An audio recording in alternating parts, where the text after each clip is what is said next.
আপনি দেখছেন news now, আমরা জানি কোনটা খবর।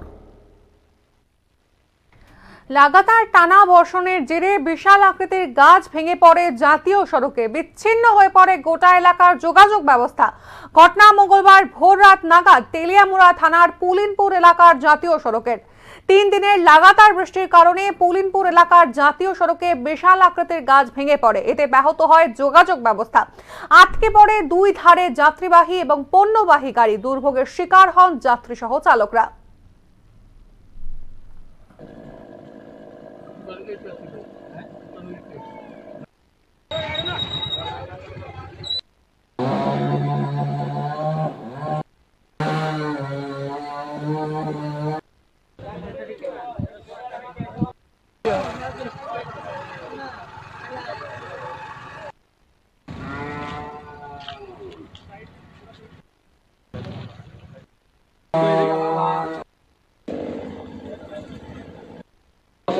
বাজে অবস্থা, জাতীয় সড়ক বন্ধ হয়ে আসলে অনেক চেষ্টা বিশেষটা বুঝাতে পারতেছি।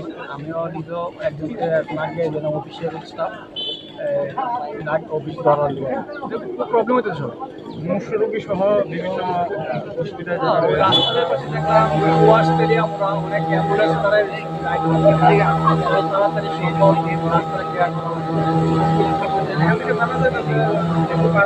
4টার দিকে গাছটা পড়ছে, কিন্তু বনদপ্তর কর্মীরা 9টার সময় আছে। কি করবেন? এটা কি খামখেয়ালি কোন আছে? নিশ্চয়ই খামখেয়ালি।